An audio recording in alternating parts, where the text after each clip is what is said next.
और अब मैं बुलाने जा रहा हूं no entry Singh is king welcome Bhool Bhulaiyaa 2 जैसी कई धमाकेदार फिल्में देने वाले मिस्टर अनीस बज़्मी।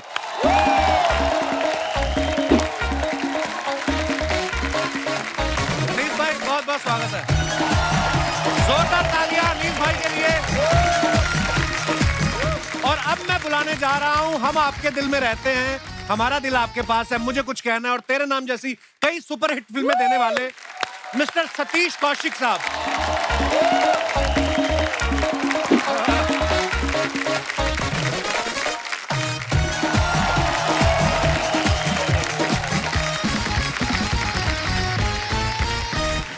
इंदु सर, अनीस भाई, सतीश सर, बहुत बहुत स्वागत है आप तीनों का और नए साल की ढेर सारी शुभकामनाएं। सेम आप सबको भी। मैं दर्शकों को बता दूं हमारे तीनों मेहमान जो है आज के इतने टैलेंटेड, इतने धुरंधर डायरेक्टर हैं, ये चाहे ना तो मुझे लेके भी फिल्म बना सकते हैं। बनाते नहीं वो अलग बात है। सर आप बहुत बहुत स्वागत, आइए विराजमान हो जाइए। जोरदार तालियां हमारे मेहमानों के लिए। अच्छा, आप सब जानते हैं इंदु सर जो हैं बेसिकली गुजराती हैं, अनीस भाई भी बेसिकली गुजराती हैं। ये हैं तो पंजाबी लेकिन ये भी गुजराती हो चुके हैं। हर तरफ से धंधा पकड़ रहे हैं ये। एक्टर तो हैं ही, राइटर भी हैं ये, डायरेक्टर भी हैं, रेडियो पे ये काम कर रहे हैं, टीवी पे, ओटीटी, इवेंट्स, सब कुछ। सर इतना काम करने के पीछे क्या रीजन है? आपको घर पे बैठना पसंद नहीं है या आपकी मैडम को आपका घर पे बैठना पसंद नहीं है? हर तरफ छाए हुए हैं आप। एक्चुअली जहाँ से हम लोग आए हैं ना, जहाँ से आप भी आए हो जी, नॉर्थ से, और जिनको फिल्मों में काम करने का शौक होता था उनको तो बस काम मिलता रहे मिलता रहे मिलता रहे और काम करते रहो। यही आपकी इच्छा होती है और हम सब उसी को बिलोंग करते हैं। अनीस भाई, कभी कभी इंसान दूसरे को देख के मन में आ ही जाता है। सतीश सर को देख के कभी आपके मन में नहीं आया कि यार डायरेक्टर ये भी है, डायरेक्टर मैं भी हूँ, अगर ये भी एक्टिंग कर सकते तो मैं क्यों नहीं कर सकता? नहीं, मुझे कभी ऐसा मतलब बिगनिंग में, स्टार्ट में मैंने छोटे मोटे काम वाम किए थे 1-2 फिल्मों में जहाँ मैं राइटिंग कर रहा था। डायरेक्टर ने बोला भाई एक्टर नहीं आया आप कर लो। अच्छा। तो करता था मैं, लेकिन हमेशा मुझे लगा कि भाई ये बड़ा मुश्किल काम है एक्टिंग का, ये मुझे थोड़ा, मैं पीछे रहूंगा। और आप इतने इतने बड़े एक्टर्स को समझाते हैं, जैसे मैंने इंदु सर का भी देखा, कब से बेटा, दिल के टाइम पे आप, और आपने इतना मेंटेन करके रखा अपने आप को, चमक भी इतना रहे इंदु सर आप। आपका मन नहीं किया क्या कि ये मैं जो अनिल कपूर को समझा रहा हूं कि ऐसे माधुरी के साथ रोमांस करना है, मेरे दिमाग में है, मैं क्यों नहीं कर सकता? कभी मन तो किया होगा इंदु सर? हाँ, 1-2 बार किया, लेकिन फिर बीवी को देख के वापस आ गया। मैंने अनीस भाई सुना आपने भी शत्रु सर के एक बचपन का रोल किया है। जी। क्या बात कर रहे हैं? क्या बात Seriously? कर रहे हैं आप? नसीब फिल्म में बिगनिंग में वही था कि थोड़ा छोटी मोटी 2-3 पिक्चर 4 पिक्चर में और किया मैंने। लेकिन मुझे ये लगा कि जब मैंने राज कपूर साहब को ज्वाइन किया उसके बाद मुझे एक्चुअली क्या है कपिल भाई, कोई बताने वाला नहीं था कि मुझे क्या करना है, तो क्या क्या नहीं करना है वो मेरी समझ में आ रहा था। क्या करना है, हाँ। अनीस भाई पैसे गिन लिए सारे? जो भूल भुलैया 2 के 300 करोड़ हुए वो? नहीं, काश मैं मतलब इसमें प्रोड्यूसर भी होता। तो हाँ, अभी हमारा काम यह है सर कि मुझे लगता है मुझे कई अभी बिजनेसमैन मिले तो वो बताए कि सर हमने ये एक फैक्ट्री खोली है आज से 20 साल पहले और थोड़ी मेहनत की और अब काम चल रहा है। तो वो एक फैक्ट्री खोलकर आराम से हमारे यहाँ है कि हर वक्त हमको एक नई जमीन खरीदनी है, मतलब स्क्रिप्ट बनानी है, एक फैक्ट्री खोलनी है और फिर वो फैक्ट्री मालिक को देकर निकल जाना है। क्या बात! और ये ऊपर वाले ने आपको सर दिया है ऐसा टैलेंट। अच्छा, सतीश सर को आपने कितने क्यूट फनी कैरेक्टर्स में देखा है? आपने कैलेंडर के कैरेक्टर में देखा है, पप्पू पेजर के कैरेक्टर में देखा है, शराफत अली के कैरेक्टर में देखा है, और फिल्मों से जैसे ये ओटीटी में आए इनके धार्मिक मुंह से अधार्मिक वचन सुनने को मिले। पहली बार मेरे को विश्वास नहीं हुआ सतीश सर गालियां दे रहे हैं। तो सर ये स्क्रिप्ट में देते हैं आपको या डायरेक्टर ये बोलता है कि ये है आपकी स्क्रिप्ट, गालियां स्वाद अनुसार? भाई तो ऑफ कोर्स डायरेक्टर और राइटर ने जो लिखा होता है जी वो देते हैं। और दूसरा कई बार क्या होता है ना, एक्टर हो चाहे वो डायरेक्टर हो, अपनी ऑडियंस को शॉक करना बहुत जरूरी होता है। जैसे आप शॉक हुए कि कैसे धार्मिक मुंह से धार्मिक वर्ड निकल रहे हैं जी। तो ये ऑफ कोर्स डायरेक्टर देता है कि आपको इस तरह का किरदार करना है, तो उसको करने की कोशिश की और अलग तरह के किरदार कर रहा हूँ असल में, जो लोगों को पसंद भी आ रहे हैं। इसलिए मैंने मुंडवा भी लिया कि इससे पहले कोई मेरे बाल नोचे मैं खुद ही गंजा हो जाऊं। और आप जो भी करते हैं बहुत बहुत कमाल करते हैं सतीश सर। और बड़ा मौका मिल जाता है कि दिल में तो होता है कई लोगों को गालियां देना, आदमी दे नहीं पाता, तो चलो रोल आ गया भड़ास तो निकालो। बात निकाल लो। हालांकि नॉर्मल लाइफ में होता है ऐसा हाँ, सतीश, है ना कि लोग गालियों की बिना क्या बात Actually, बिल्कुल बिल्कुल। सही बोला। गालियां जो है, मुझे लगता है कपिल भाई, हम लोग डायलॉग लिखते हैं ना, तो मैं तो लिखता हूँ अपने दिल में, काफी गालियां आती है तो लिखता हूँ। और मुझे लगता है कि अगर गालियां अलाउड होती है तो वो जो एक्सप्रेशन गालियों में आते हैं ना, वो डायलॉग में कभी नहीं आते। राइट, नहीं बिल्कुल ट्रू फैक्ट है ये। अच्छा, आप इंदु सर की पहली फिल्में देखो आप, राजा, बेटा, मन, रिश्ते, फिर ये शरारती हो गए, फिर धमाल, मस्ती, मस्ती। ग्रेट ग्रैंड मस्ती, ये सब आना शुरू हो गया। और फिर सडनली थैंक गॉड के साथ ये फिर से धार्मिक हो गए। आप मानते हैं इंदु सर, ले दे के इंसान बाद में फिर धार्मिक हो ही जाता है। ऐसी बात नहीं है, अब वापस शरारत पे उतरूंगा। ये अच्छा। थोड़े एक मौका था शरीफ होने का, अब फिर बदमाश हो जाएंगे, घबराऊं मैं। हटेंगे नहीं आप? नहीं। बिल्कुल सर, हम चाहते भी नहीं आप हटें। इंदु सर, जब आपने धमाल बनाई थी, उसमें एक भी एक्ट्रेस नहीं थी, हीरोइन नहीं थी, जी, सारे ही लड़के थे। धमाल 1 में। हाँ, तो ऐसी ऐसी जब फिल्में होती हैं जिसमें कोई एक्ट्रेस ना हो, तो एक्टर्स टाइम पे आ जाते हैं।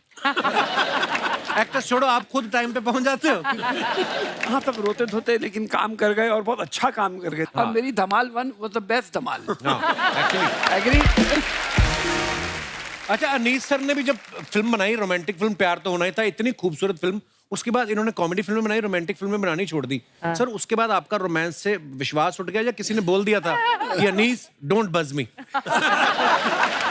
नहीं, क्या है कपिल भाई कि मैंने वो प्यार तो होना था बनाई, और उस वक्त मैं एक फिल्म लिख रहा था, सस्पेंस थ्रिलर दीवानगी। अच्छा जी। तो मुझे बहुत वो कमाल की फिल्म थी वो। बनाने में बीच में, मतलब वो फिल्म के हिट होकर दूसरी पिक्चर बनाने में 3 साल लगे, क्योंकि सब लोग ये चाह रहे थे कि मैं रोमांटिक फिल्म ही बनाऊं। यहाँ तक कि फिल्म का जो ट्रायल देखा था यश जी ने, तो यश जी ने मुझे एक बड़ा कॉम्प्लीमेंट दिया था। बोले, अनीस यार, तुम बहुत अच्छी तरह से रोमांटिक फिल्म बना सकते हो, ये छोड़ना नहीं। उसके बाद मैंने सेकंड पिक्चर जो बनाई अपना दीवानगी, तो वो सस्पेंस थ्रिलर थी। तो फिर बहुत सारी फिल्में आई सस्पेंस थ्रिलर, लेकिन उस टाइम पे मैं बनाना चाह रहा था कॉमेडी, तो फिर मैंने लिखी नो एंट्री, और फिर नो एंट्री बनाई। क्या बात है, तो No Entry। हाँ, तो बीच में 3-3, 4-4 साल का गैप रहा, सारी हिट होने के बाद भी। तो फिर उसके बाद मैंने बोला कि एक काम करते हैं भाई, कुछ सोचना नहीं है, जो उस टाइम पे लगेगा वो करेंगे। तो अभी मैं कॉमेडी भी कर रहा हूँ, बीच में अभी जो शुरू करूंगा एक एक्शन कॉमेडी बना रहा हूँ। तो अभी हॉरर मैंने कभी बनाया नहीं था जी। तो ये भूल भुलैया जो है वो मैंने बोला ऐसी हॉरर लोग हंस के मर गए उसको देख के। Comedy horror. पर कपिल, मैं आपको एक बात बताऊं, ये अनीस बज़मी जो है ना, बहुत जो होते हैं ना कि फिल्म के आदमी होते हैं, क्योंकि जिसने राज कपूर के साथ काम किया हो, आप समझ लो कि उसकी सेंसिबिलिटी कमर्शियल सिनेमा के बारे में क्या होगी। बिल्कुल। जावेद साहब मुझे एक किस्सा बताते हैं कि वहां से कुछ ऐसा हुआ, किसी स्पीच लिखने के लिए या कुछ सीन लिखने के लिए, वो कुछ ऐसा आया कि उनको भेजा गया कि हमारे एक असिस्टेंट ने लिखा है, पर जावेद साहब आप इसे ठीक कर दीजिए, इसे ठीक कर देंगे तो हमको वो अच्छा हो जाएगा। तो वो अनीस बज़मी एक यंग राइटर का लिखा हुआ कोई पीस था, वो जावेद साहब के पास आया ठीक करने के लिए। जावेद साहब मुझे बताया कि मैंने वो पढ़ा और मैंने उनसे कहा कि इसमें से एक वर्ड मत चेंज कीजिएगा, बिकॉज यंग लड़के ने कमाल का लिखा असल में। क्या बात है। और दूसरा किस्सा मुझे ये याद है कि एक्चुअली मैंने इनको अंदर बोला था, हम 14, 15, 16 हैं। अच्छा। आप समझते हो 14, 15, 16 नहीं ना, किसी को पता? हमारी उम्र नहीं है। वैसे दिल से तो हम 14, 15, 16 हैं असल में, लेकिन मैंने 14 पिक्चरें डायरेक्ट की हुई हैं, इन्होंने 15 पिक्चरें डायरेक्ट की हुई हैं, और इन्होंने 16 पिक्चरें डायरेक्ट की हुई हैं। अनीस बज़मी यंग राइटर, ये मेरे घर पे यारी रोड में रहता था, 1 बेडरूम हॉल में। ये मेरे को स्वर्ग एक पिक्चर बनी थी जिसमें मैंने पहली बार काम किया था, डेविड धवन की पिक्चर थी एज ए राइटर। ये मुझे सुनाने आए, इन्होंने कपिल जो रोल सुनाया और स्क्रिप्ट सुनाई ना, पढ़ पढ़ पढ़ पढ़ पढ़ पढ़ पढ़, तो उन दिनों में हम डायरेक्टर बनते, मैं यार तू साला क्या सुनाता है यार। और ऊपर से पिक्चर की कहानी इसने कोई 5 से 7 मिनट के अंदर, और तब अनीस ने बोला था कि सर पिक्चर की कहानी वो होती है जो 5 मिनट के अंदर सुना दो और बंदे के समझ में आए ना, तो इसका मतलब करेक्ट कहानी है। क्या बात तो ये अनीस और वो घर मेरे लिए लकी बहुत था, वो बहुत लकी था, बिकॉज ये दोनों डायरेक्टर आज बैठे हुए हैं। अनीस स्वर्ग की पिक्चर सुनाने आया था, और मैं अपनी दिल मैं अपनी दिल इनको सुनाने इनके घर पे गया था। मैं बोला, सतीश मैंने एक कहानी लिखी है यार, सुन कैसी है। तो और इन्होंने उसकी सुना। कहानी में बैठे थे हम लोग, हाँ। मतलब कि यार इसके अंदर क्या सीन होने चाहिए, राय के Correct. लिए आए थे। तो उन दोनों में बड़ा मिला जुला काम होता था। आजकल तो 1.5 डायलॉग किसी से शेयर नहीं कर सकते, आप कहीं चला ना जाए कहीं यार। इवन अनुपम खेर ये रोल करने तैयार नहीं थे मेरे ख्याल से। आपने अनुपम खेर को डांटा था। मैंने अनुपम को बोला इंदर कुमार के साथ काम कर, अच्छा, क्योंकि इंदर कुमार के सीन जो है ना वो यहाँ से परे होते हैं। वो कंजूस आदमी का रोल था। कितना कितना खूबसूरत करेक्टर था। और अपना वो पता चलता है कि इतना कंजूस है कि चाय में मक्खी गिर जाती है और उसको मक्खी निकाल के चूस- भी चूस अब ये गुजराती कमर्शियल सिनेमा का जो जो होता है ना कमर्शियल डायरेक्टर, वही सोच सकता था ये। अच्छा, अनीस भाई भी एक्टर से वो काम करा लेते हैं जो बंदा सोच भी नहीं सकता। आप देखो वेलकम में जो उदय भाई का करेक्टर था, नाना पाटेकर साहब ने किया, उनको हमने इतने सीरियस सिनेमा में देखा है। Mind blowing. ये अनीस भाई कैसे आपके दिमाग में आया कि नाना पाटेकर साहब को उदय के करेक्टर के लिए मान गए थे पहली बार में वो? नहीं, क्या है कपिल भाई कि मुझे हमेशा, मतलब मैं हमेशा तो उनको बहुत बड़ा फैन रहा हूँ। तो मुझे लगता था यार जिस दिन ये कॉमेडी करेंगे, ये कमाल कॉमेडी करेंगे, बहुत सारे लोगों को बताएंगे कि कॉमेडी कैसे की जाती है। वाह। वाह। तो मैंने उनको फ़ोन किया, लेकिन वो हैं तो मतलब जिस तरह की आपको पता है, मैंने फ़ोन किया, मैंने नाना जी आपसे मिलना है। काय को? मैंने बोला फिल्म सुनानी है। तो खैर मैं गया उनसे मिलने। तो बोले कि हाँ क्या है, नहीं तो मेरे को कहानी नहीं सुननी है, तू अपनी माँ की कसम खा के बोल कि ये फिल्म मेरे लिए ठीक है, मुझे करनी चाहिए।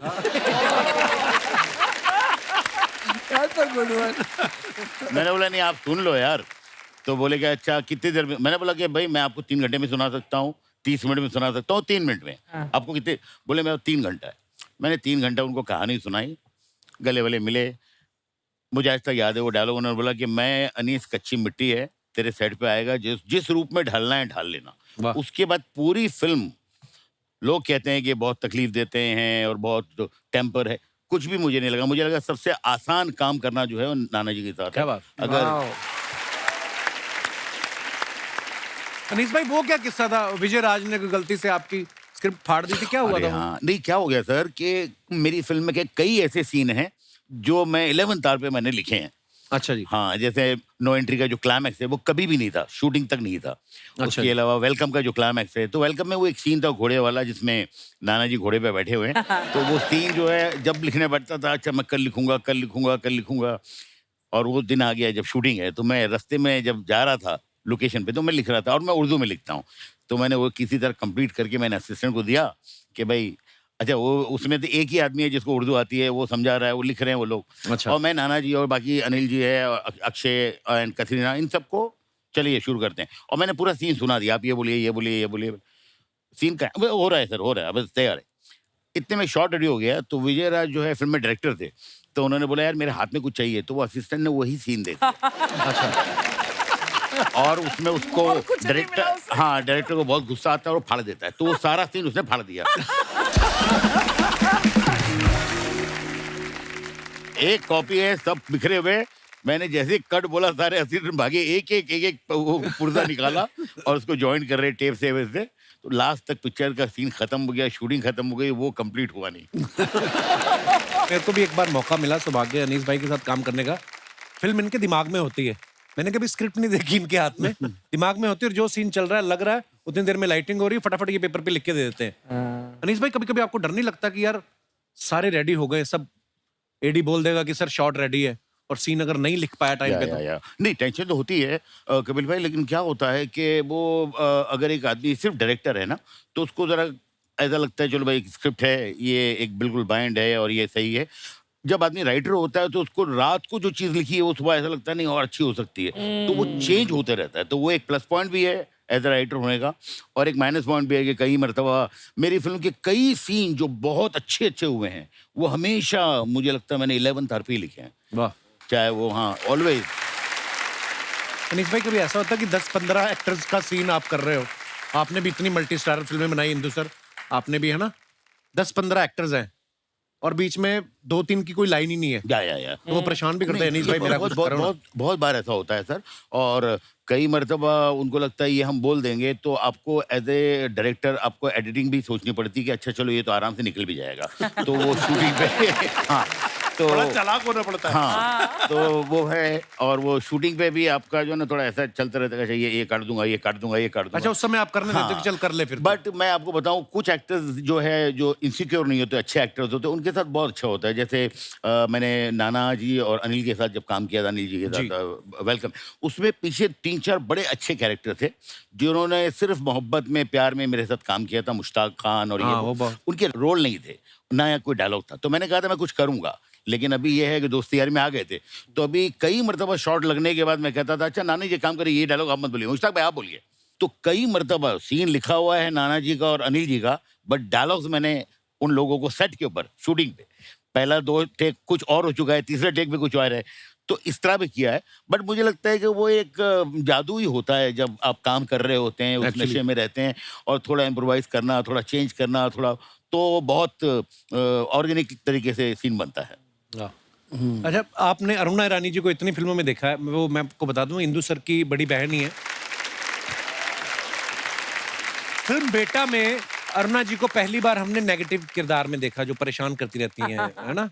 आपने जब उनको पहली बार ऐसा नेगेटिव किरदार ऑफर किया, उन्होंने कहा नहीं कि मैं कौन सा खड़ूस ननद बन के आपकी बीवी को परेशान किया है, मेरे को ऐसा रोल क्यों दे रहे हो? कैसे एकदम से आपने अरुणा जी को ऐसा रोल दे दिया? Aruna ji is like a father to us, तो अच्छा उनकी जी। हम बहुत इज्जत करते हैं। उन्होंने ही हमको पाल पोस के बड़ा किया है, सब अच्छा भाई जी। बहनों को। तो आज भी अरुणा जी के सामने किसी की आवाज नहीं निकलती, ये एक फैक्ट है। अब मैंने क्या गलती की थी, मैंने एक कोई और लेडी को कास्ट कर लिया था उस रोल में। अच्छा और जी। अरुणा जी के दिल में लग रहा था कि यार इसने मुझे कास्ट नहीं किया और ये लेडी को कास्ट कर लिया।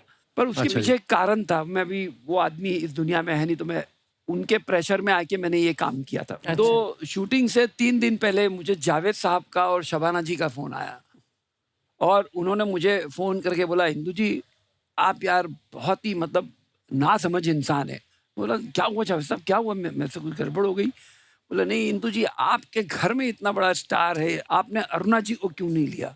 अच्छा। मैंने बोला यार कसम खुदा की मैं यही चाह रहा था, लेकिन वो जो ऊपर एक था वो करने नहीं दे रहा था। अच्छा। तो अब वो भी नहीं है इस पिक्चर में। मैं अब भी जाता हूँ, मैं उसी वक्त अरुणा जी के पास गया घर पे, उनको बोला डरते डरते अरुणा बहन वो रोल आपको करना है। 2 मिनट मेरे को ऐसा लुक दिए, मुझे लगा अभी एक झापड़ आने वाला है कि बाहर निकल, मेरे को नहीं करना है। ठीक है, इतना लेट क्यों आया? अच्छा। बोला जावेद साहब को फोन ही लेट आया बोलना था। बोला ऐसा ऐसा मैं करना चाह रहा था, लेकिन आप उस आदमी को जानते हो, तो वो राइटर थे उस पिक्चर के, तो वो मुझे बोल रहे थे ये मिसकास्ट हो जाएगा और तेरी पहली पिक्चर है, तू मरेगा, तो डोंट डू दिस। तो मैं आप ही के पास आना चाहता था। फिर उन्होंने रोल किया और उनको अवार्ड भी मिला। क्या तो बात? मुझे लगा जो उन्होंने हमारे लिए किया, तो जो उन्होंने हमारे लिए किया उसका इतना सा एक कण मैंने उनको वापस दिया। क्या बात है?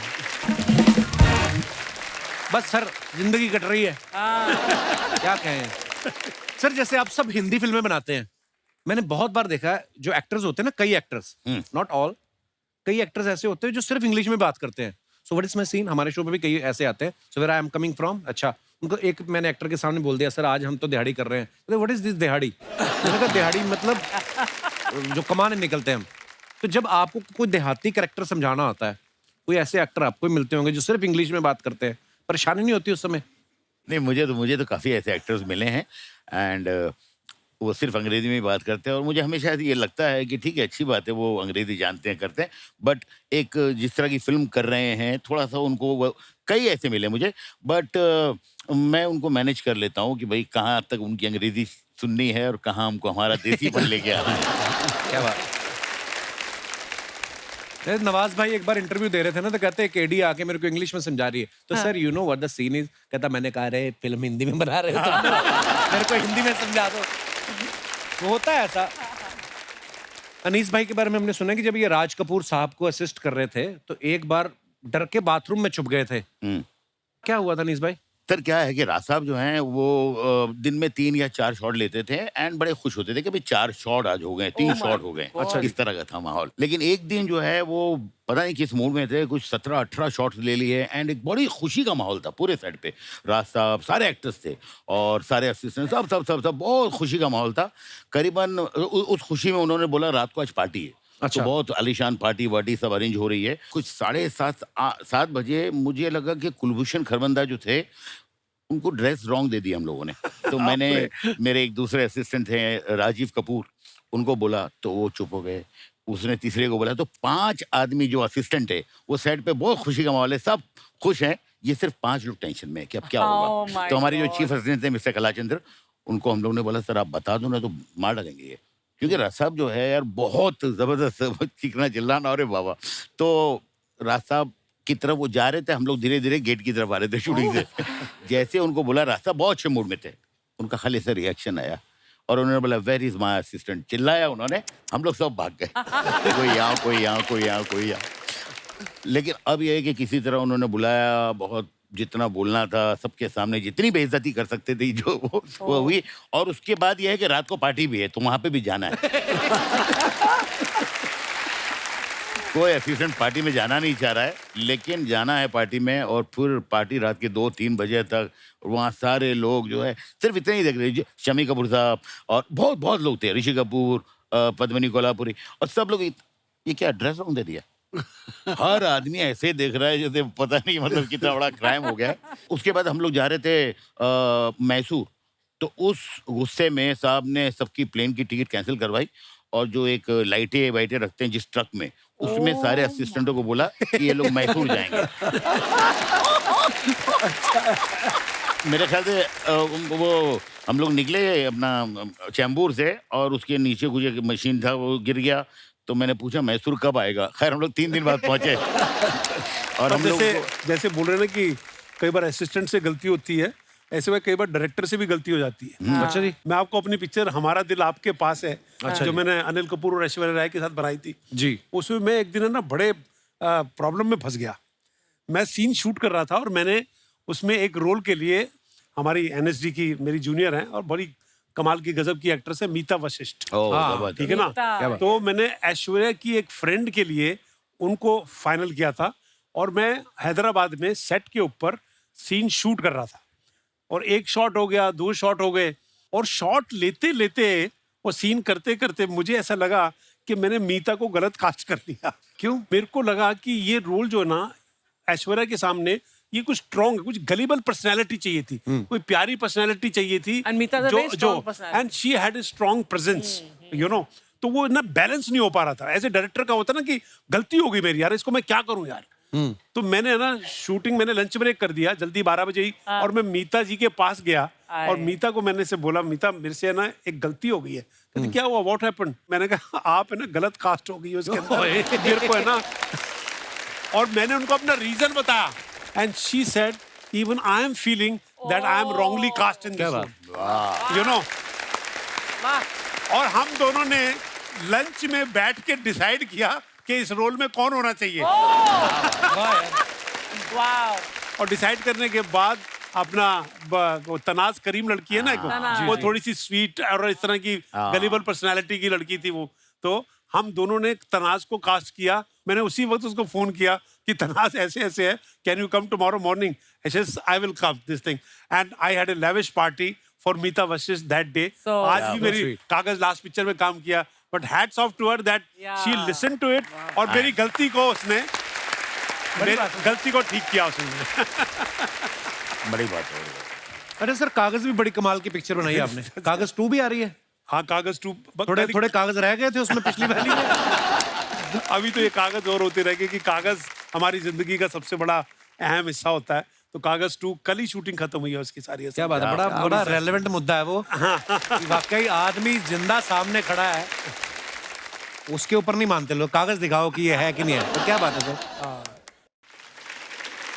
अच्छा, कभी कभी ऐसा होता है ना नीरज भाई, आप तो राइटर भी हैं, आप समझते हैं इस बात को।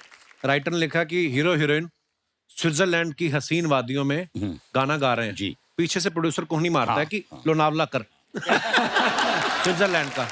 कभी ऐसा हुआ आपके साथ कि आपने लिख दिया हो बड़ी लोकेशन दूर की फॉरेन की? नहीं सर, मैं हमेशा ही लिखता हूँ कि बोले लोकेशन क्या है फॉरेन की, जहाँ से सब्सिडी ज्यादा मिल रही है। तो हाँ, मुझे लगता है कि यार मैं इस तरह काम करता हूँ। बट मेरे एक राइटर दोस्त थे, वो बेचारे बहुत अच्छे राइटर थे, लेकिन उनकी कोई कहानी ले ही नहीं रहा था, क्योंकि वो काफी बड़ा सोचते थे।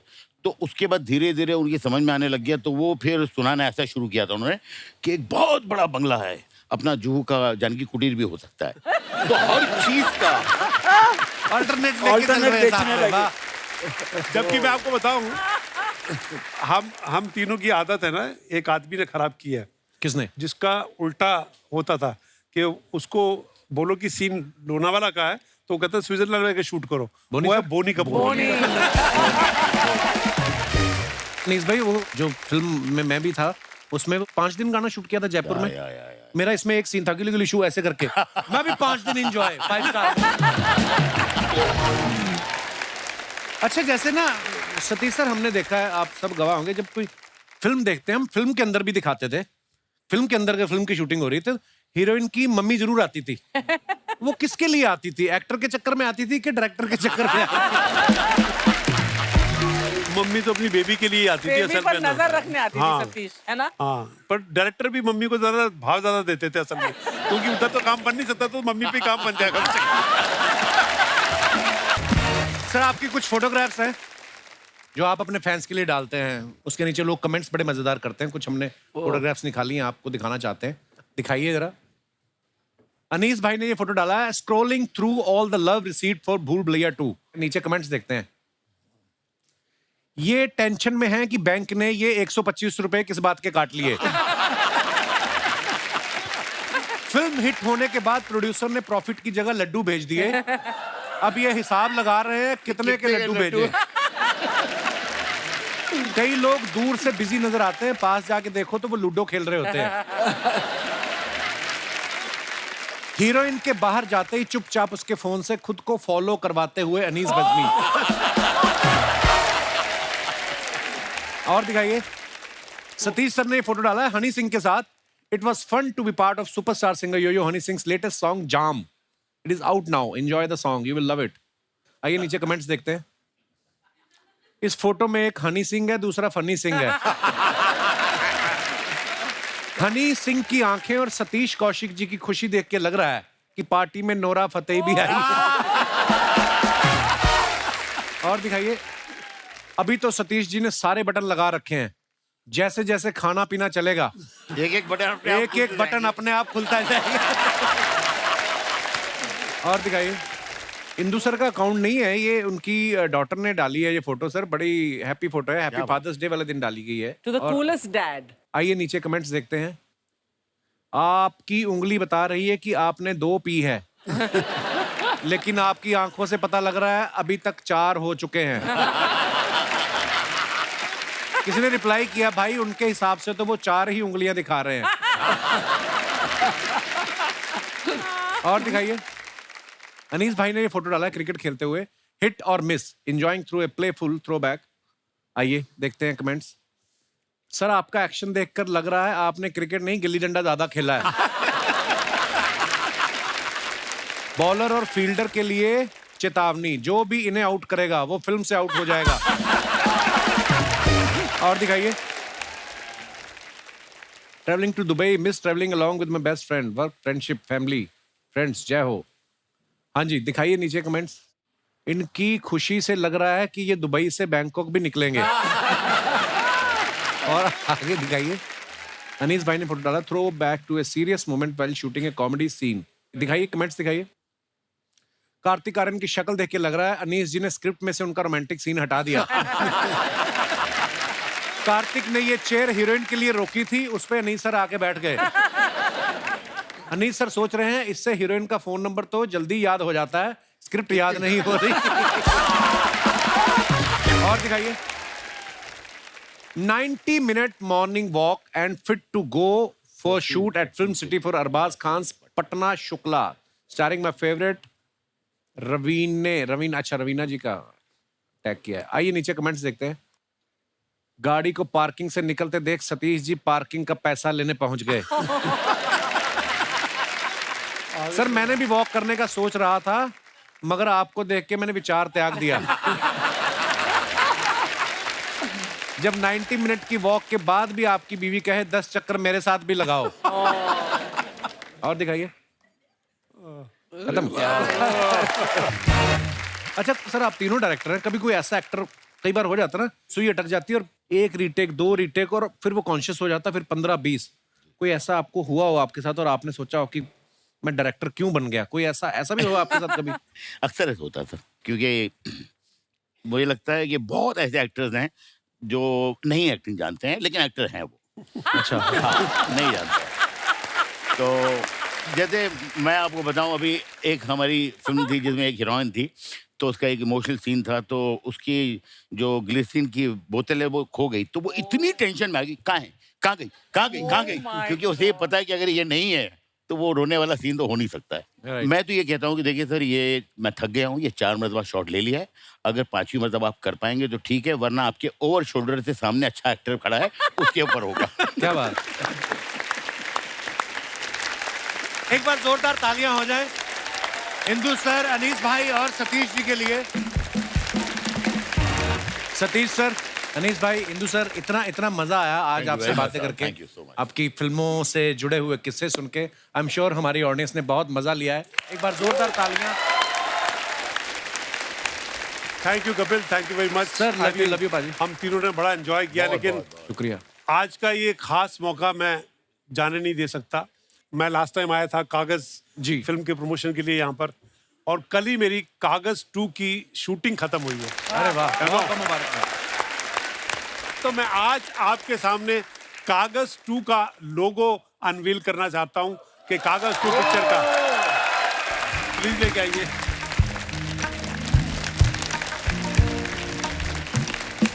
कपिल जी हैं, अर्चना मेरी जान, ये जान,